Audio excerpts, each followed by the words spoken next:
Bien, pues buenas tardes. Nuevamente, bienvenidos al Café del Reino. Eh, Me alegra poder reunirnos en este espacio que, como se ha planteado en el programa de trabajo, busca pues ser un encuentro formativo, un encuentro espiritual, un encuentro fraterno donde dialogamos sobre pues, temas relevantes desde una perspectiva cristiana, académica. El Café del Reino pues está pensado como una casa comunitaria, una comunidad viva, eh, donde pues escuchamos, aprendemos, compartimos, ¿no? Buscamos juntos profundizar también en el marco del Jubileo de la Esperanza 2025 y en los cinco elementos, cinco pilares del Reino Christi que pues son la vida espiritual, la formación, el apostolado, la comunidad, la vida de comunidad, el acompañamiento, que pues sin duda son estos pilares y a los cuales pues vamos respondiendo con este programa. Hoy nos reúne un tema muy valioso, muy sensible, con una enorme profundidad histórica, teológica, cultural, eh, que es como tema la inculturación de la cosmovisión indígena en el acontecimiento guadalupano. No solo es una reflexión sobre un hecho religioso, sino un encuentro entre mundos, lenguajes, miradas, que pues sin duda marcó la identidad espiritual y cultural de nuestro país. Eh, Esto nos ayuda muchas veces a comprender de dónde venimos, qué se encontró, ¿no? En 1531 y por qué sigue siendo actual el mensaje. Eh, para guiarnos en esta reflexión, contamos con una invitada cuya trayectoria une lo académico, la formación espiritual, la comunicación, la investigación, la evangelización, una combinación pues, muy valiosa para este tipo de diálogo. Nuestra ponente es la maestra doctora Mariola Crochet de Acuña Durán.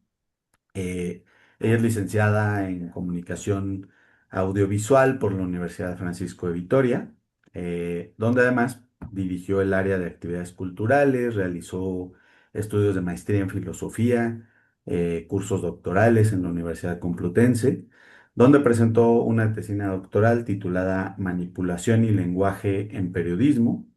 Más adelante fungió como directora de desarrollo y marketing de CETIS en España durante 8 años y al llegar a México en 2013 continuó su formación, una maestría en ciencias de la familia, estudios de caracteriología, teología, sagradas escrituras y pues además de impartir seminarios, ¿no? En temas humanos, comunicativos, espirituales.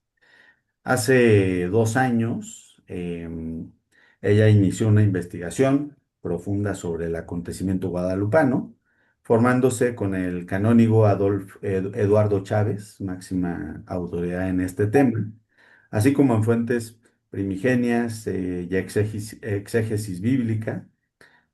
Hoy es directora de contenido de la inteligencia artificial Juanito AI, o ya, autora de materiales en Camino de Guadalupe, conferencista, apasionada estudiosa del encuentro entre la cultura indígena y la fe, así como el diálogo histórico entre españoles y los pueblos del Anáhuac.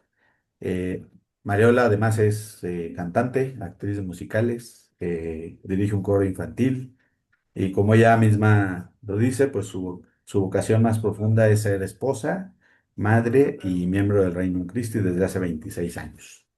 Eh, este espacio, pues sin duda es para escuchar, para ir creciendo, ¿no? De manera compartida.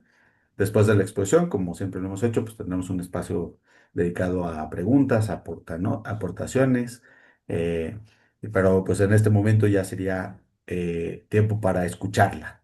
Entonces, bienvenida, Mariola, gracias por aceptar la invitación y pues esta comunidad está deseosa, ¿no? De dialogar contigo, de descubrir cómo esta inculturación en el acontecimiento guadalupano pues ilumina nuestra historia, nuestra fe y nuestra esperanza. Entonces, pues sin más, dejo de compartir y Mariola, adelante. Muchísimas gracias, Juan Manuel. Muchísimas gracias a todos por, bueno, pues por vuestra participación, por vuestra asistencia virtual. Voy a poner, a ver, porque no sé si he podido, aquí, ya comparto yo pantalla. Listo. Ya la están viendo todos, ¿verdad? ¿Sí? Sí, listo ya. Ah, Eso de bien. perfecto, perfecto. Aunque vamos a dejar un espacio al final para dudas, preguntas y consultas, sí, a mí me gusta, aunque este formato eh, por Zoom, ¿no? O por online, pues no es el más, no sé, el que más me gusta, la verdad, pero me gusta hacerlo bastante interactivo cada vez que doy una plática. Entonces, dudas, preguntas, consultas que vayan surgiendo en el momento. Juan Manuel, ahí sí me ayuda si alguien levanta su mano para que en ese momento le demos acceso para que participen, aunque vamos a dejar unos minutitos también al final, si les parece. ¿Vale? Bueno, pues vamos a empezar a desgranar un poco el título de esta plática que tiene alguna palabreja por ahí un poco rara, ¿no? La inculturación de la cosmovisión indígena en el acontecimiento guadalupano. Bueno, a ver, ya. Bueno, lo de qué es el acontecimiento guadalupano entiendo que lo tenemos bastante claro, ¿no? La segunda parte del título de la plática la tenemos bastante clara, ¿no? De todas formas, lo podemos resumir muy resumido en que son las apariciones de la Virgen que tuvieron lugar aquí, que tuvieron lugar del 9 al 12 de diciembre de 1531. Esa parte de la historia la tenemos. Pero ahora vamos a ver la otra parte del título, la inculturación de la cosmovisión indígena. A ver, la palabra esta inculturación al final es un proceso de integración, ¿de acuerdo? Eh, Esto es importante. Integración sí, bueno, vamos a desgranarlo después, porque lo que no es un sincretismo, esto es importante, ¿de acuerdo? O sea, una cosa es inculturizar y otra cosa es, o sea, que inculturizar es que la Virgen, como vamos a ver a lo largo de la plática, vino a resignificar, vino a dar plenitud, como dice Cristo en el Evangelio, ¿no? Yo no he venido a abolir la ley, sino a darle plenitud. La Virgen de Guadalupe, en el fondo, viene a dar plenitud a algunos elementos muy importantes y muy marcados que tenían los indígenas dentro de su cosmovisión, ¿no? Y eso es lo que vamos a desgranar, ¿no? Eh,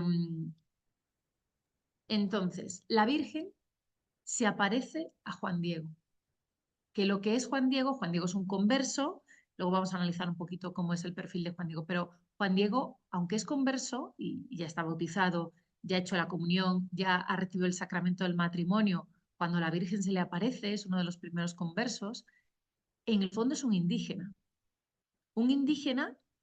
de 57 años, esto es muy importante, cuando la Virgen se le aparece a Juan Diego tiene 57 años y como os digo, aunque él es un converso reciente, él trae toda su cosmovisión, todos sus recursos, todos sus símbolos indígenas de sus dioses, ¿de acuerdo? Entonces la Virgen le va a hablar a él en su idioma. Y aparte, la Virgen quiere que sea a través de Juan Diego, que es indígena, quien le lleve el mensaje al obispo y quien en definitiva contribuya grandemente a que se produzca la evangelización de México y la evangelización posteriormente de América. ¿Vale? Pero bueno, vamos a dar un contexto histórico. Vamos a acercarnos a quiénes eran los pueblos del Valle de la Nau, ¿no? Bueno, sabéis que aunque había aquí muchísimos pueblos, ¿no? Los aztecas eran el pueblo más minoritario, pero eran los más aguerridos guerreros, ¿no? Ellos se consideraban a sí mismos los hijos del sol, ¿no? Supongo que ya conocéis todos, ¿no? El origen mitológico de, de- de este pueblo, ¿no? De los aztecas, que aztecas y mexicas son sinónimos, ¿ok? Vamos a dejarlo, no vamos a entrar en muchos detalles, pero vamos a manejarlo como sinónimos, ¿ok? Entonces, ya saben que la mitología cuenta que pues, este pueblo, ¿no?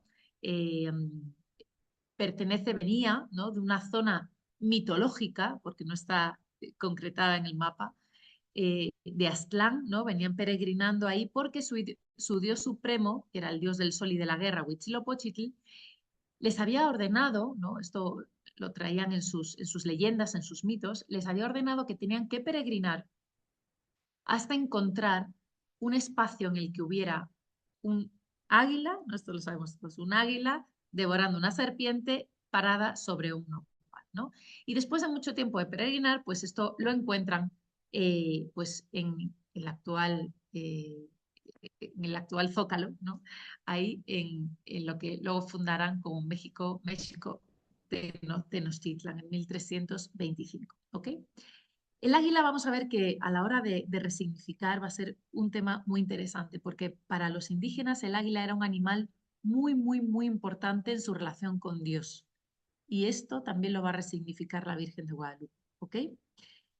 Entonces, aquí les pongo un mapita de cómo era Tenochtitlan, era impresionante, ¿no?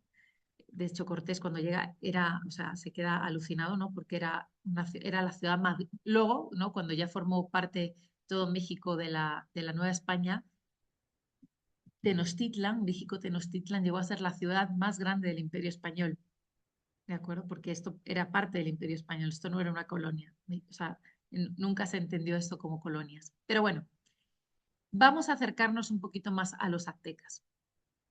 Como les digo, los aztecas se creían que eran los hijos del sol. Ellos se llamaban los pueblos del sol. ¿Por qué? Porque Huitzilopochtli, que era el dios del sol, también el de la guerra, era su dios supremo, era al que más veneraban. ¿De acuerdo? Y Huitzilopochtli les había encomendado la gran misión de alimentarlo. Ellos eran los responsables, los aztecas eran los responsables de que el orden cósmico continuara día con día. ¿Y qué les había hecho Huitzilopochtli que tenían que hacer para que esto sucediese? Sacrificios humanos. Es decir, los aztecas, cuando hacían la guerra, no la hacían simplemente para matar, ni muchísimo menos. Sus armas, de hecho, estaban fabricadas para tomar prisioneros que posteriormente los sacrificarían, pues en este caso a Huitzilopochtli. ¿De acuerdo? Entonces, ¿cómo se hacía? Bueno, ahí les pongo unos dibujitos, ¿no? ¿Por qué? No voy a adelantar, perdón. ¿Por qué entendían esto así? Bueno, pues porque la sangre y el corazón humanos eran lo que alimentaba el sol. Y alimentar al sol significaba, pues, que al día siguiente hubiera vida, o sea, saliera el sol, hubiera otro día, ¿no? Pero también que hubiera alimento, que las mujeres siguieran reproduciéndose, que la tierra siguiera siendo fértil, ¿no? Que se diera toda la vida, y no solamente aquí en México, sino que el orden cósmico como tal continuase, ¿no? Y como les pongo aquí, la guerra misma que hacían era sagrada, porque al final lo que ellos querían con la guerra era tomar prisioneros, ¿para qué? Para ser sacrificados. Porque si no tenían prisioneros para sacrificarlos, al final tenían que sacrificar pues a su propia gente. Y entendemos como su propia gente hombres, mujeres y niños, parejos, ¿no? O sea, porque lo importante eran hacer estos sacrificios, ¿no? Entonces, bueno, aquí les pongo que en el códice matritense, ¿no? Que fue escrito en náhuatl muy poco después de que cayera Tenochtitlan, cuando llegan Sagún y los otros franciscanos, ¿no? Sagún hace un trabajo recopilatorio tremendo, ingente de todo, cómo era la cultura, cómo era el mercado, cómo eran las creencias, cómo eran los cielos, los infiernos en los que creían. Bueno, hace una labor maravillosa. En este códice, pues también describe cómo era la muerte sacrificial, ¿no? Entonces, aquí está, aquí se los leo, dice, así se hacía la muerte sacrificial. Voy a quitar esto acá, que si no. Con ella muere el cautivo y el esclavo se llama muerto divino. Así lo subían delante del dios, o sea, del dios de piedra. Imagínense las pirámides, ¿no? Han visto Teotihuacán, ¿no? Cualquier pirámide, pues están estas escaleras y arriba estaba el altar, ¿no? Entonces, ahí lo colocaban, como pone ahí ese dibujito, y entre cuatro lo sujetaban, y sujetaban los brazos, las piernas, y el sacerdote, con su cuchillo de obsidiana, estando la persona viva, le abría el pecho, le sacaba el corazón, la sangre pues caía lógicamente por todas las escaleras, perdón por la hora porque seguro que han comido hace poco, pero, pero pues así era esa historia, ¿no? Y el sacerdote tomaba el corazón, pues aún latiendo, ¿no? Del pecho de la persona pues, que estaba en ese momento todavía viva, y entendían que un águila llegaba, tomaba este corazón y este águila se lo llevaba al sol, a Huitzilopochtli, ¿no? Por eso les digo que el águila, vamos a ver que es una figura muy importante. En este momento el águila está siendo un vínculo entre la divinidad y el ser humano, ¿no? Entre la vida y la muerte, ¿no? Entre lo celeste y lo terrestre. Entonces, por resumir un poco, vamos a quedarnos con estos tres conceptos, con que México es el eje cósmico en donde de aquí emana la vida al resto del mundo, ¿no? Ellos tienen esta responsabilidad, los aztecas han asumido esta responsabilidad, ¿no? Que México es el altar del universo, esto también es muy importante, donde por aquí se alimenta el sol, y mientras este sacrificio sucedía en lo alto pues de la pirámide, el resto de indígenas bailaban alrededor de este sacrificio, bailaban la parte baja de la pirámide, mientras estaban orando, mientras estaban rezando. Estos, bueno, se lo voy a adelantar porque no vamos a analizar hoy la tilma, pero la Virgen en la tilma, que es un códice, que ya en otro momento podremos hablar de esto, la Virgen está bailando.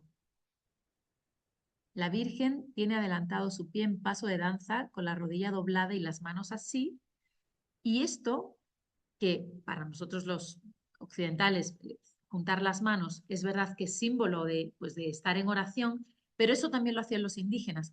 Pero sobre todo la Virgen está bailando, que es como realmente oraban los indígenas. Entonces, este concepto también lo va a sublimar la Virgen, ¿de acuerdo? Pero bueno, era, como no nos vamos a meter en la tilma hoy, pero me acuerdo ahora que hemos hablado de que los indígenas bailaban mientras rezaban. Bueno, pues vamos a conocer un poquito más a fondo de Juan Diego, porque siento que ahí hay algunas cosas pues que a lo mejor no tenemos una imagen de Juan Diego que a lo mejor no es del todo certera, ¿no? Para empezar, les he dicho que nació en 1474, o sea, él tenía 57 años cuando la Virgen se le aparece, no es ningún niño.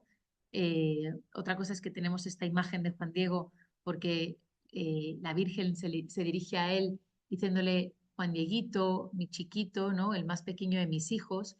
Esas traducciones que vienen en náhuatl, porque la Virgen le habla en náhuatl, este idioma usa muchísimos diminutivos y no está queriendo significar la edad de, de la persona, sino el cariño con el que se le habla, que es diferente.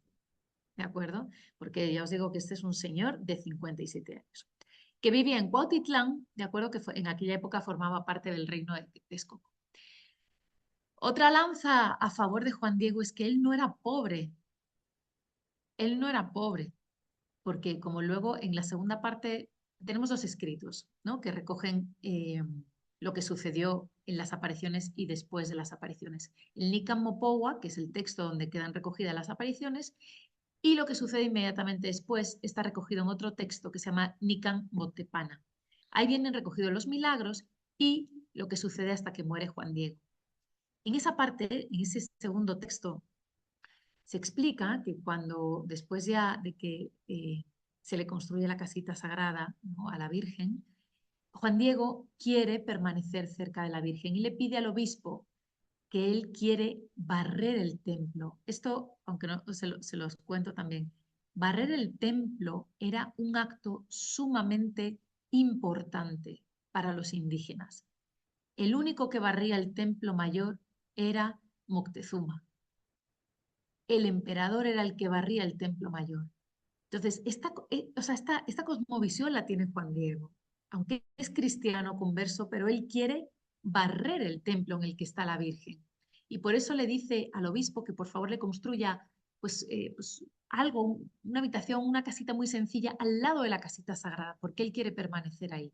El obispo se lo concede y en este texto que os digo, que es el Nicamot de Pana, el tío de Juan Diego, Juan Bernardino, le dice, yo también me quiero ir a vivir allí contigo porque yo quiero también estar cerca de Nuestra Señora. Y él le dice, no, te pido por favor que tú te quedes al cargo de nuestras casas y tierras. Un indígena después de la conquista que tiene casas y tierras de pobre no tiene nada.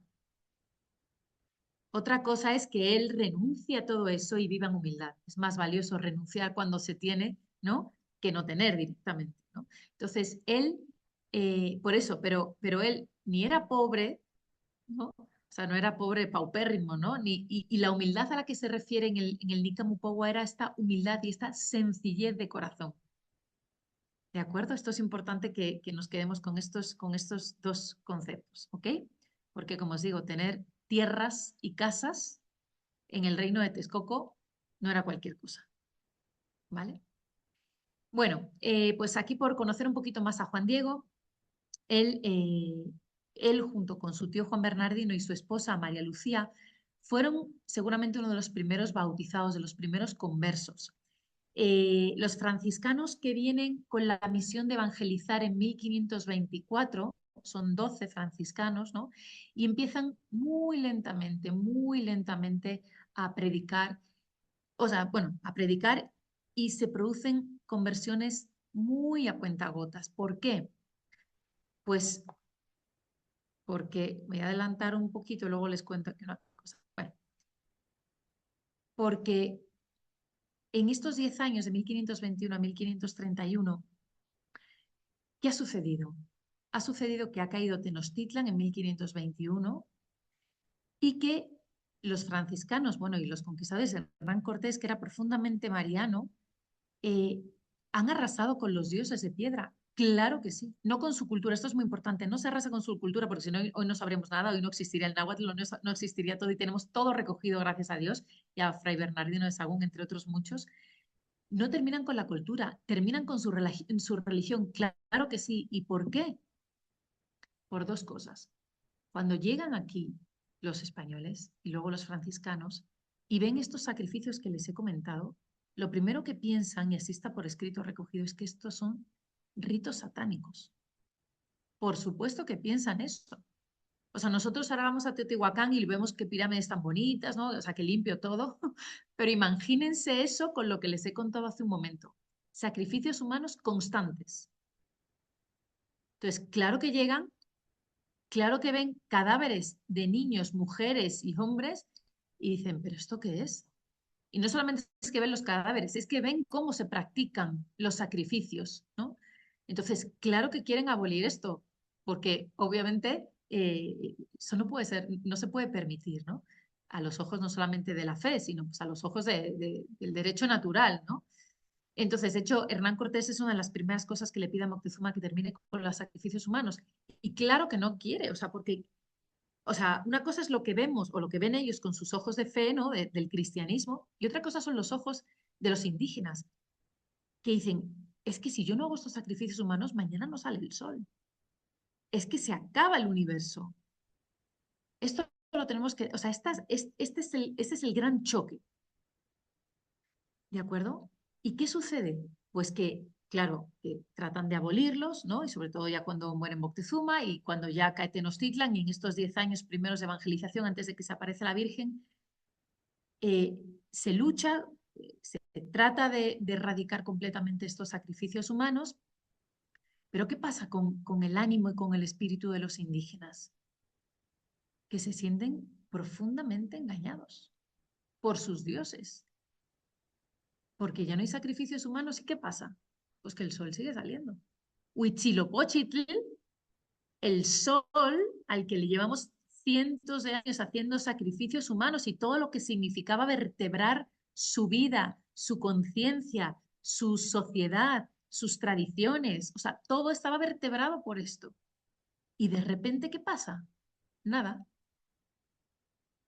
nada. No se acaba el mundo, no se cae el sol, no pasa nada.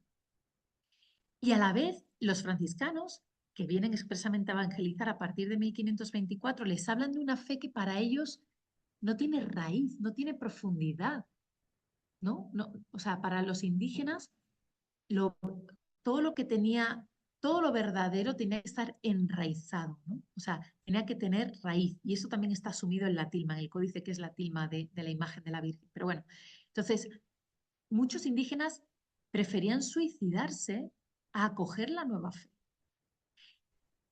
Y además, era muy, muy, muy complicado explicar no solamente la nueva fe, sino explicar, o sea, aprender el náhuatl y explicar en un idioma tan sumamente diferente como es el náhuatl al español, pues los dogmas de fe, ¿no? Entonces, claro, eso es algo, aunque Fray Bernardino de Sagún se empeña y de verdad aprenden con cierta rapidez. Algunos franciscanos aprendían lo justo para dar la absolución cuando se confesaban para que les entendieran, ¿no? Porque era sumamente difícil. El náhuatl tenía más de 200 dialectos, ¿no? Entonces era una cosa tremenda. Y aparte, es un idioma muy simbólico, entonces, por eso las traducciones como poco algunas veces no han sido más exactas y la última que tenemos como un poquito más exacta, ¿no? Porque es muy, muy, muy simbólico y está lleno de conceptos que algunas veces a nosotros se nos escapan, ¿no? Entonces, a lo que voy es que en estos 10 años fue sumamente complicado. Y los indígenas, como sobre todo lo que se sentían, es esta palabra, huérfanos, huérfanos, porque no solamente es que ahora ya no hubiera dioses de piedra, ¿no? A los que rendir culto, no había tampoco, no existía la posibilidad de hacer sacrificios, pero es que se habían quedado huérfanos porque sus dioses no les respondían. Este era el gran drama del indígena. Y esto es lo que va a sublimar. Aquí es donde va a tocar el corazón la Virgen de Guadalupe, en esta realidad. Fijaros, aquí os pongo unos textos, ¿no? Sobre todo de Ángel María Garibay y León Portilla, que recogen, ¿no? De estos poemas de aquellos años, de aquellos primeros años después de la conquista. Fijaros, dice, llorad, amigos míos, tened entendido que con estos hechos hemos perdido la nación mexicatl. El agua se ha cedado, se acedó la comida. Esto es lo que ha hecho el dador de la vida en Tlatelolco. El dador de la vida era una forma de llamar a Dios, ¿no? Que luego la Virgen también va a decir, yo soy la madre de la vida. Entonces, este es el ánimo que tienen. Han perdido el sentido de la vida, ¿no? Este era el gran drama que tenían los indígenas. Y como os digo, muchos se querían, bueno, se suicidaban antes de bautizarse. Y en medio de todo esto, ¿no? De este panorama, ¿no? Mira, y también Octavio Paz les pongo un trocito del laberinto de la soledad, ¿no? Que dice, el drama de esta conciencia que ve derrumbarse todo en torno suyo. O sea, ve derrumbarse sus templos, su cultura, pero ve derrumbarse el sentido de su vida, lo que había sido el sentido de su vida, ¿no? Pero fíjense, ¿y por qué después de que se aparece la Virgen de Guadalupe en 1531, que les dejé, les pasé aquí, nos quedamos aquí, ¿no? Un momentito, me regreso. Eh, Juan Diego, uno de los primeros conversos junto con su esposa, María Lucía, de la que queda viudo, él es viudo, en 1529 muere su esposa. Juan Diego, él va todos los sábados a recibir el catecismo a Tlatelolco, ¿de acuerdo? Y es en ese camino, ¿no? Al Colegio de la Santa Cruz de Tlatelolco, ¿no? Y es en ese camino, desde Tulpetlac, les pongo ahí, hasta pues, la zona del Tepeyac, es ahí donde se le aparece la Virgen, ¿de acuerdo? Cuando tiene 57 años de edad, un 9 de diciembre de 1530. Pero ¿por qué después de las apariciones, que no vamos a centrarnos en las apariciones que ya entiendo que todos conocéis, ¿no? ¿por qué caló tan hondo el mensaje de la Virgen en este pueblo indígena si no se habían convertido? Si durante 10 años les había costado muchísimo entender esto. Pues porque la Virgen de Guadalupe no es una madre de carne, no es una madre de piedra. Fíjense,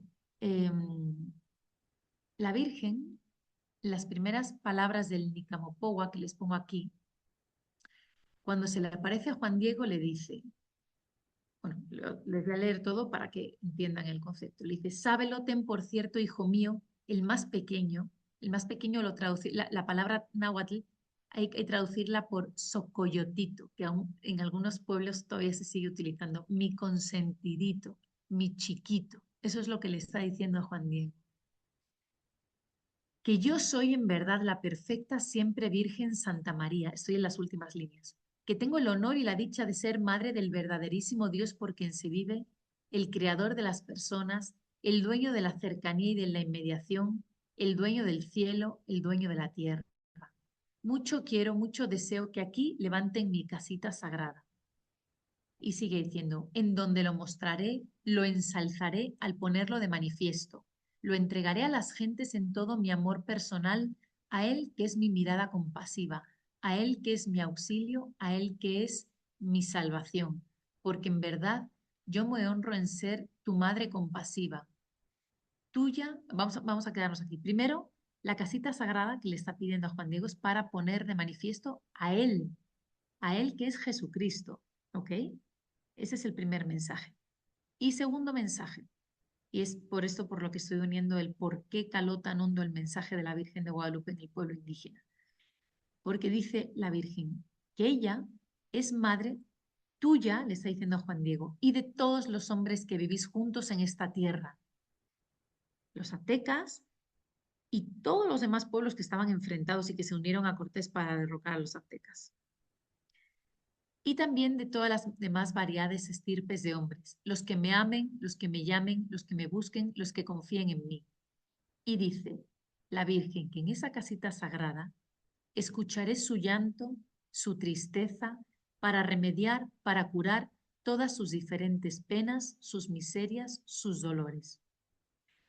La Virgen le está diciendo que ella está aquí porque es nuestra madre, ella se honra en ser madre de todos los habitantes de aquí, y se va a quedar presente porque dice que quiere en esa casita sagrada escuchar su llanto, su tristeza, remediar y curar todas sus diferentes penas, sus miserias, sus dolores. Qué curioso que sea un mensaje eh, como tan triste, ¿no? ¿Por qué le está diciendo eso? ¿Por qué le dices, y me contáis todas las, no sé, o sea, podía haberlo dicho de otra forma? Y justamente está apelando a un corazón herido. La Virgen le está diciendo, estoy aquí para que me contéis vuestras penas, que sabe que son muchas, sus dolores. Está ahí para eso, para acompañarles en este vacío existencial que tienen. Y les voy a contar otra cosa que no está aquí, pero que me encanta porque es un poco, eh, ¿cómo decirlo? Polémico, pero de polémico no tiene nada cuando se explica. ¿Saben ustedes qué pasaba en el Tepeyac en 1519? Pues que en el Tepeyac, en 1519 y anteriormente, pero se hacían sacrificios a una diosa madre que se llamaba Cuatlicuetonantzin, que luego hay mucho tema, que si el secretismo, decían que si la Tonantzin Guadalupe, que si la Cuatlicu Guadalupe. No, vamos a explicar esto porque es muy fácil de entender si se explica correctamente. Y aparte es un tema que la Virgen, si lo entendemos bien, viene igualmente a sublimar. Cortés, cuando entra en Tenochtitlan, entra justamente por la entrada de Tepeyac, este camino, y uno de los primeros altares que se encuentra es un altar a la diosa Coatlicue, igual, lleno de sacrificios humanos, y obviamente lo destruye, ¿no? Ahí, esta diosa Coatlicue, que además el nombre significa la de la cabeza de serpientes, porque aparte de ser sumamente fea, eh, tiene doble, o sea, es bicéfala, son dos serpientes de cabeza y la falda de serpientes, ¿no? Esta señora, por llamarla así, era la madre de Huitzilopochtli, que hemos dicho que es el dios del sol, ¿no? Entonces aquí la adoraban, le llamaban Tonantzin, o sea, la Coatlicue Tonantzin. Tonantzin significa madrecita. Por eso no está mal decir Tonantzin Guadalupe, porque es un término náhuatl que es muy cariñoso. Madrecita Guadalupe, lo que está muy mal es decir Coatlicue Guadalupe. ¿Ok? Entonces, ahí se adoraba a esta diosa. Y es uno de los primeros altares, ¿no? que se cargan al entrar por ahí. Y la Virgen pone su pie en el tepeyat y ahí está diciendo, háganme aquí mi casita sagrada, donde yo les voy, yo que soy una mamá de carne, no soy una mamá de piedra, soy una mamá de carne. Y me estoy apareciendo aquí para recoger esa orfandad en la que estáis, esa indigencia vital en la que os sentís y estoy aquí para escucharos y para daros, como dice más adelante, todo mi amor maternal. Fíjense cómo es, o sea, cómo es un cambio en el paradigma, cómo es igual una sublimar otra vez, pues incluso en el mismo sitio, ¿no? Ese amor que le tenían a esa madre de piedra, la Virgen de Guadalupe viene a decir, yo soy realmente una madre, la madre de verdad, la madre además del verdaderísimo Dios por quien vivís, no la madre del sol, la madre del creador del sol, ¿no? Aunque ella en la tilma va a venir rodeada del sol y por eso ellos van a entender que es la madre del Dios supremo, ¿ok? Pero bueno, eso ya es otro tema. Y fijaros, esta es la gran frase, bueno, frases, ¿no? Que aunque viene mucho más adelante en el Nicamupoa y no estamos analizando el Nicamupoa, pero quiero que quede de manifiesto, porque este texto, o sea, estas palabras que tanto repitió luego Juan Diego, cuando comenzó a evangelizar y a contar lo que le sucedió, es la que realmente cala en el corazón de los indígenas. Les está diciendo a estas personas que no tienen dónde enraizarse ahora mismo, les está diciendo, no estoy yo aquí, que tengo el honor y la dicha de ser tu madre, no estás bajo mi sombra y resguardo, no soy yo la fuente de tu alegría, no estás en el hueco de mi manto, en el cruce de mis brazos. ¿Qué es el hueco de mi manto? ¿Qué es el hueco? ¿Quién está en el hueco? En el cruce de los brazos. Un bebé. Así le está hablando la Virgen a Juan Diego y así está hablando la Virgen a todos los habitantes de aquí. Y nos habla hoy, ¿no? Se me ha olvidado rezar al principio, pero bueno, ya un poco Juan Manuel nos encomendó, pero es que es ahí donde nos tiene la Virgen y donde nos tiene hace 500 años y donde nos quiere tener ahora, ¿no? Ese mensaje que caló tan hondo en el corazón de los indígenas hace 500 años y que estaba reparando esas heridas que traían, pues es el mismo mensaje que nos tiene ahora para reparar las heridas que cada uno tenga hoy en día, ¿no? Porque esa orfandad, pues de alguna forma también la podemos vivir, ¿no? Cada quien de forma muy diferente, lógicamente, pero hoy, ¿no? Y la Virgen hoy nos vuelve a decir, estás en el cruce de mis brazos, te tengo aquí como mi bebé, mi chiquito, mi socoyotito, como le decía Juan Diego. Me da igual que tengas 57 años o que tengas 80 o que tengas, ¿no? 30, los que sean. Para mí eres mi niño chiquito, mi consentido. Y le dice, ¿acaso tienes necesidad de alguna otra cosa? Y estas palabras que le dijo la Virgen a Juan Diego las repitió y las repitió y las repitió hasta la saciedad, porque quien cuenta cómo fue el gran acontecimiento guadalupano fue Juan Diego, que se pasó el resto de su vida difundiendo este mensaje. Oralmente lo contaba y lo contaba, y él fue el gran evangelizador, ¿no? Y el gran sanador del pueblo indígena, ¿no? Pero bueno, a ver, ya no sé qué hora es. Bueno, ahí vamos. ¿Cuál es el mensaje central de las apariciones? Pues son dos. La Virgen le dice que le construya la casita sagrada para darnos al verdaderísimo Dios, ¿no? Y porque la casita sagrada la Virgen no la quiere para ella. Para los indígenas, cuando construían una casita, es decir, un templo de los suyos, ¿no? Significaba un nuevo comienzo, una nueva civilización, que algo nuevo iba a suceder, porque en torno a ese templo, fíjense, o sea, era la regeneración del cosmos, porque ese templo era para lo que era para hacer sacrificios humanos, ¿ok? y era para la regeneración del cosmos y la continuidad de la vida. Entonces, cuando la Virgen pide a Juan Diego que quiere una casita sagrada, está recogiendo este concepto y le está diciendo, aquí va a suceder algo nuevo, va a haber va a haber una nueva civilización, que va a ser la civilización con mayúsculas, ¿no? La civilización del amor, la civilización de la fe, ¿no? De la fe en Jesucristo. Y ahí en esa casita sagrada dice que nos va a dar al verdaderísimo Dios por quien se vive, ¿no? Porque la Virgen no se queda en ella, ¿no? Su mensaje no se agota en ella, ella siempre nos da a Cristo. Y el otro gran mensaje es que ella nos va a escuchar con su corazón de madre misericordiosa. ¿Vale? Bueno, me paso un poquito para adelantarnos. Como os he dicho desde el principio, la Virgen ha ido tomando estos elementos que os he ido comentando de la cosmovisión indígena y les va a dar plenitud. Hemos ido viendo cómo está dando plenitud y sobre todo resignificación. Pero la gran resignificación va a ser el de los sacrificios humanos. ¿Cuál ha sido el mayor sacrificio humano de la historia? Pueden contestar, pueden abrir sus micrófonos. Sí, Jesús. Ajá, ese ha sido el mayor sacrificio humano de la historia. Dios se hace verdadero hombre, no 50%, 100% hombre, y muere en la cruz como verdadero hombre. ¿Ok?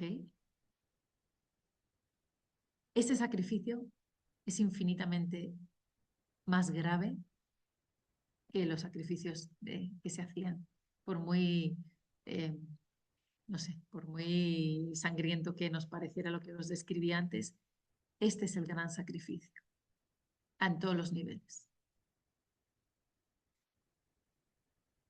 Y esa es la gran resignificación.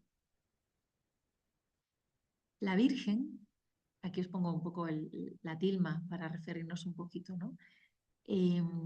La Virgen, veis que está rodeada del sol. Ella nos trae el sol, pero no es el sol. Ella nos está trayendo a Jesucristo, que es el verdadero sol, el verdaderísimo Dios por quien se vive. ¿De acuerdo?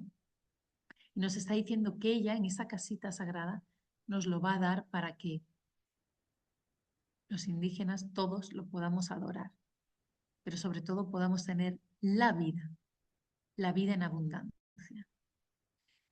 Y en la casita sagrada, ¿cómo nos va a entregar a Cristo? ¿Cómo nos va a entregar al verdadero Dios? Pues en la gran forma en la que está Cristo, verdaderamente presente, en su cuerpo y en su sangre, que está en la casita sagrada, ¿no? El sagrario está en una casita sagrada, en una iglesia.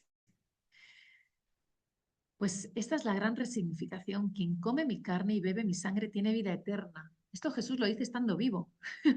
No lo dice y lo dice a sus coetáneos que están también vivos. Le está diciendo, quien come mi carne y bebe mi sangre. Y después de esto nos dice Juan, muchos se apartaron de él por el escándalo que esto significaba. ¿Cómo voy a comer tu carne y beber tu sangre? Y luego nos dice, tomad y comed todos de él, porque este es mi cuerpo que será entregado por vosotros. Mi carne es verdadera comida y mi sangre es verdadera bebida. Los indígenas no estaban tan separados de este concepto. Ellos hacían sacrificios humanos para alimentar al sol, pero Cristo muere por darnos no la vida del día siguiente, sino por darnos la vida eterna. El verdadero sol, ¿no? Que es Dios, que es Jesucristo, se encarna, se hace hombre para morir en la cruz. Pues de este modo, Jesús asume de modo sublime y perfecto aquello que los aztecas llevaban haciendo durante décadas, ¿no? Y esto también es crucial en la evangelización. Alguien ya tomó ese lugar por mí. Se abuelen los sacrificios humanos explicando que el verdadero sacrificio es el de Jesucristo, que Él ya hizo un sacrificio el único y verdadero, y ya no hay que hacer nada más. Porque Él, Dios, fíjense la grandeza de cara a los indígenas, ¿sabes? Lo que podía suponer para ellos. Yo no tengo que morir, no tiene que morir mis hijos, no tengo que hacer la guerra para tomar prisioneros, porque el verdadero Dios, no Huitzilopochtli, no un sol, que fíjate que sale al día siguiente y ya no ha pasado nada, o sea, no, que el verdadero sol, el verdadero Dios, se ha encarnado y tomó ese lugar por mí. Y ya. Bueno, pues hasta aquí eh, me quiero quedar para dejar estos 10, 15 minutitos últimos de preguntas, que seguro que hay muchas, o dudas o cosas que he pasado un poco más rápida y si quieren retomamos, pero no quería dejar de llegar a este último punto porque es la gran resignificación de lo que los indígenas, de esta intuición, de estas, por así decirlo, semillas del verbo, ¿no? Que ya había y que la Virgen viene pues lo que os digo, a resignificar, ¿no? Y a que a partir de este momento, a partir de que Juan Diego eh, empieza a evangelizar y a partir de que la Virgen se queda estampada en esa tilma, que tiene muchísimos significados, ¿no? Porque la tilma es un códice lleno de mensajes que entendían los indígenas, a partir de ese momento empiezan a bautizarse de 4.000 en 4.000 los sábados. Antes no había sucedido esto, antes había sido una tarea muy compleja, pero a partir de este momento, a partir de las apariciones, el paradigma de aquí cambia completamente y se empiezan a convertir los indígenas y se empiezan a producir milagros, ¿no? Y sobre todo, una cosa que a mí me encanta en México es que 500 años después, este amor a la Virgen de Guadalupe sigue estando sumamente presente, incluso en personas que no son católicas, ¿no? O sea, como dicen, México es 100% guadalupano, 80% católico, ¿no? Ahora mismo el 80 ya no sé cómo va, pero 100% guadalupano, ¿no? Y es que es ese corazón de madre que nos entregó en su momento, ¿no? Y que sigue entregándonos, ¿no? Porque sigue estando presente ahí en la villa, sigue removiéndonos por dentro, porque el mensaje de no estoy aquí, que tengo el honor y la dicha, es que no me gusta que se coman esas dos palabras porque me parecen grandiosas. El mensaje tal cual en náhuatl pone, no estoy aquí, que tengo el honor y la dicha de ser tu madre. Y un momentito antes ha dicho, yo tengo el honor y la dicha de ser madre del verdaderísimo Dios por quien se vive. O sea, el corazón de la Virgen, en el corazón estamos acogidos de la misma forma que acoge a Cristo. Entonces, eso tiene una fuerza que no solamente ha permanecido durante 500 años, sino pues seguro prevalecerá hasta el fin de los tiempos, ¿no? Pero bueno, no me enrollo más. Ahora es su turno de comentarios, dudas, preguntas. Muy bien, pues muchas gracias, Mariola.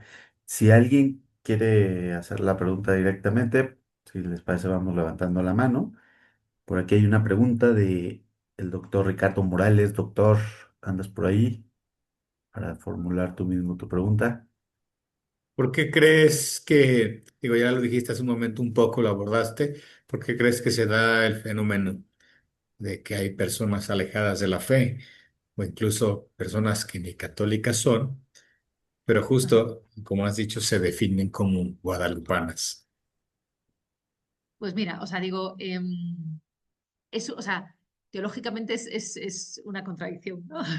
Bueno, o sea, digo, no tiene sentido, ¿no? Que creas en la Virgen, ¿no? Que es la madre de Dios y que no creas en Dios, ¿no? O sea, pero al final es lo que voy, es que el mensaje de la Virgen de Guadalupe es un mensaje de tanto amor, es un mensaje más maternal y yo no te puedo dar una explicación, ¿no? Eso casi que habría que preguntar a cada uno de las personas de los mexicanos que se definen así, ¿no? Pero al final eh, cala, lleva calando 500 años y ahí está, ¿no? Y ahí están las peregrinaciones y ahí está la gente que, como dicen aquí, se juran, ¿no? Se prometen dejar el alcohol, dejar muchísimas cosas, ¿no? Eh, el tema de las drogas y así, ¿no? y lo prometen y van allí delante de la Virgen y luego no van a comulgar, no se confiesan, no van a misa. Es una cosa muy curiosa, ¿no? Pero este amor a la Virgen es una cosa que no puede entrar dentro de los parámetros de la lógica, ¿no? Entonces ahí es esta fe que mueve montañas, esta fe que surge, yo creo, pues, de este amor incondicional que la Virgen, de una forma u otra, permea constantemente aquí en México. Muy Y de bien, aquella promesa que hizo, ¿no? Yo soy madre tuya y de todos los habitantes que vengan aquí, los que me amen, los que me llamen. Los que me llamen no dice 27 veces, los que con que le llames una vez, yo creo que de eso se agarra la Virgen, ¿no? perfecto. Muchas gracias, Ricardo Nada. Mariola. Maite, adelante. Muchas gracias, Mariola. Pues como todas estas conferencias nos llenan el alma, ¿no? A ver, comentario. Bueno, tengo tres comentarios. Ajá. El cerrito donde la Virgen pide su, ¿no? Con la Cuatlicue, la Cuatlicue era Coatlicue. la madre de los dioses. Entonces, además, viene la madre de Dios mismo de ese mismo cerro. Entonces, para nosotros, pues es como parte de este milagro guadalupano, ¿no? Que pues la Virgen sabía dónde venir o de dónde venir para que fuera todavía más significativo, ¿no? Ujú. Y bueno, desde luego todo el manto y todo lo que nos estás diciendo, incluso en el Nicano Powa hay alguna traducción que dice que ella quería que le hicieran una casita a ella. Y no, la traducción es, yo quiero que le hagan una casita al niño que traigo, ¿no? O sea, que esto Sí, porque ella se me aparece hace embarazada, ella está embarazada. además, ¿no? Pero sobre Ajá. todo como esta delicadeza de no, no soy yo. O sea, yo quiero un lugar para que lo adoren a él, ¿no? Pero bueno. Ujú. Y un tercer punto que se me hace súper importante es que el milagro guadalupano se sigue engrandeciendo, vamos a decir, ¿no? Ajá. Porque decían, bueno, en su momento obviamente no sabía cómo eran las constelaciones, ahí están las constelaciones, ¿no? En su manto. En ese momento no se sabía, por ejemplo, a lo mejor lo de los ojos de la Virgen, ¿no? Que tiene algunas figuras, pues ya, o sea, como, siento que es un poco como el manto de Turín, ¿no? Como el mismo Dios se va manifestando con los avances de la ciencia y nos va confirmando cosas, ¿no? Creo que ahora también hay un tipo de música que puede escucharse a través de las constelaciones que están, ¿no? O sea, como muchas, que la pintura no es pintura, sino que ni siquiera hay trazos, que la pintura no es ni animal, ni vegetal, ni mineral. O sea, todas estas nuevos descubrimientos como que fortalecen esta realidad trascendente que pues nos va confirmando. Claro, pocos son los que a lo mejor dan seguimiento a todas estas cosas, pero hay mucho, ¿no? O sea, que era la primera mestiza, pero bueno, pues quiero dejarles espacio a los demás, pero cómo es un milagro continuado, ¿no? Ujú. Y muchas gracias, Mariola, porque pues digo, tú además, siendo española, creo que es evidente, o sea, que sepas tanto Sí. de la cultura y esto, ¿no? Ahorita me da risa que el presidente acaba de sacar un estúpido libro diciendo que no había sacrificios humanos en México. O sea, my Ah, God, si bueno, están en todos los libros de la con que conquista, vaya pero el bueno. templo, con que vaya el templo mayor allí los No, no, puede no, que vea la otra historia de la conquista, o sea, hay todo, pero bueno, ahí Mira, dejo y para los ahora, demás. mira, ya que tomas ese tema de los descubrimientos de la tilma, sí, les cuento uno, es que no tengo aquí, no se va a ver. Bueno, a ver, a lo mejor no se va a ver, no se va a ver. Ustedes conocen, sí, les agradezco si abren, bueno, si abren su micrófono para quien quiera contestar, pero ¿saben lo que es el Nahuiolín? ¿Sí? Bueno, pues mire, el Nahuiolín es, aquí lo tengo, bueno, esta flor que están viendo mi pantalla, ¿verdad? Están viendo la presentación, ¿verdad? Sí, ¿Sí? Vale. Mira, les estoy subrayando esto que tengo aquí, que es nuestro logo del Camino de Guadalupe, pero bueno, esto que les estoy haciendo así, esta florecita, que es como una flor infantil, está en la tilma, aquí. Mira, es que no se ve, pero está acá, justo, ¿de acuerdo? No sé si la ven. Es la única flor que hay así, con esas características aquí. sí, de Esto cuatro es un concepto, pétalos. se llama, perdón, Sí, de cuatro pétalos, justo es la, sí, la flor. es el Nahuiolín. Ese es un símbolo mesoamericano, o sea, de todo Mesoamérica, que significa, desde 1000 años antes de Cristo, es un símbolo que tienen todos los indígenas que han habitado todo este valle. Es un símbolo que significa los cuatro rumbos del universo, el sol en movimiento. El sol en movimiento al final es Dios en movimiento, el centro del cosmos, ¿de acuerdo? Sobre todo lo más sublime, ¿de acuerdo? La divinidad, por decirlo en definitiva, porque o sea, representa igual, al ser los cuatro puntos, representa los cuatro, o sea, el origen del universo, los cuatro puntos cardinales, y así, ¿no? En 2021, es decir, hace 4 años mal contados, uno de los últimos descubrimientos que se ha hecho, lo ha hecho un ginecólogo, que en la tilma original midió qué marcaba ese Nahui Olin.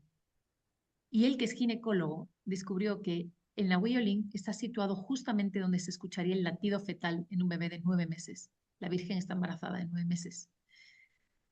Entonces, el Nahui Olin está marcando el corazón de Jesucristo. El Nahui Olin, que significa el Dios supremo, el sol en movimiento, el centro de todo, está marcando el corazón de Cristo en el vientre de la Virgen. Entonces, es algo, y esto es un, ya os digo que es un estudio del 2021. Entonces, la tilma, digo, no vamos a hablar hoy de la tilma, pero bueno, la tilma es la gran evangelización, o sea, es el evangelio traducido a los indígenas en su idioma, en su idioma visual, ¿no? Porque está lleno de símbolos. Pero lo que tú decías, Maite, o sea, ni los ojos, o sea, ni el análisis de los ojos, que eso obviamente se hizo a partir de 1950, ni lo de la tilma, ni lo de las constelaciones, lo vieron los indígenas. O sea, esos son descubrimientos científicos que se han hecho posteriores, que ahí estaban desde el inicio, pero los indígenas leyeron otros símbolos ahí, que, pues digo, ahí los pueden buscar y tal, si no en otro momento damos otra plática, pero era impresionante, ¿no? Entonces, hay estos eh, dos modos de acercarnos a los misterios, ¿no? La simbología indígena, que ahí está, y los descubrimientos científicos que poco a poco se siguen manifestando. Muy bien. Qué Muchas bueno. gracias, Mario. Aprovechando estos 3 minutitos que tenemos todavía, Sí, Mari, sí. tu comentario, pregunta. Gracias, rapidísimo. Sí, ahorita como lo que comentas, bueno, sí, efectivamente en el Nican Mopogua o sea, sí pone de manifiesto en donde dice, quiero una casita sagrada en donde lo mostraré, lo ensalzaré y lo pondré de manifiesto, que está hablando de Jesús, ¿no? Entonces, sí, no es para ella, o sea, es para que como tú dices, que nos consuele, que nos ayude, pero sobre todo para mostrarlo a Él. Ella viene a Ah, mostrarlo a Él. Y también en algunas ocasiones, como comentaba el padre Chávez, que dices, bueno, es que esta es una tierra muy privilegiada, es una tierra sagrada. Aquí la Santísima Virgen puso sus plantas, ¿no? En esta área.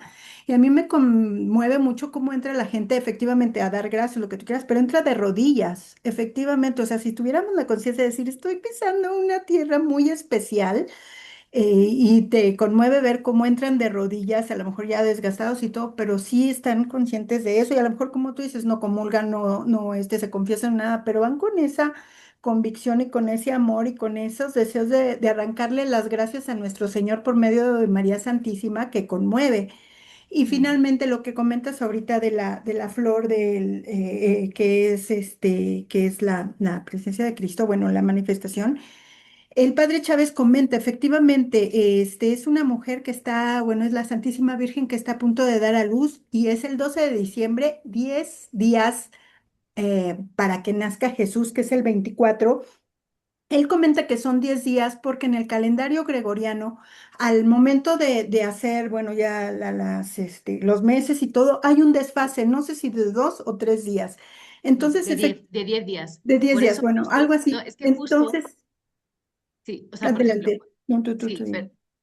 perdón, te cuento, porque siempre se dice que las constelaciones del manto de la Virgen es como estaban en el solsticio de invierno, Ujú. 12 de diciembre. Claro, o sea, el solsticio de invierno es el 21, del 21 al 22 de diciembre. ¿Qué sucedió? Que cuando se apareció la Virgen regía el calendario juliano. En Sí, 1548 se cambia al calendario gregoriano y se le añaden esos 10 días. Entonces, realmente la Virgen se está apareciendo el 22 o sea, de nuestro calendario actual el 22 de diciembre. O sea, 2 días antes de dar a luz, porque es justamente cuando es el solsticio de invierno. sí, muchas gracias. Mm. O sea, el Papa añade esos días, o sea, se acuestan un 4 de octubre y al día siguiente cuando se levantan es 15 de octubre en el calendario. Así es como se reguló, se cambió por el Papa Gregorio XIII, fue el que lo impuso, por un ajuste en el tema de la Pascua, pero por eso. Gracias. Nada. Perfecto. Eh, Mariola, sé que a las 5:30 te tienes que retirar. Todavía está, Bueno, sí, si hay alguien que tenga, o sea, digo, a ver, no pasa nada. se acaba de Sí, levantar la mano. sí, Imba, Hola, Inma, sí, sí, perdón. yo quería solo saludaros, estoy en España, Ah, soy mira. una enamorada, la 1:30, por eso no pongo la cámara, porque aquí están todos dormidos, las 12:30 creo.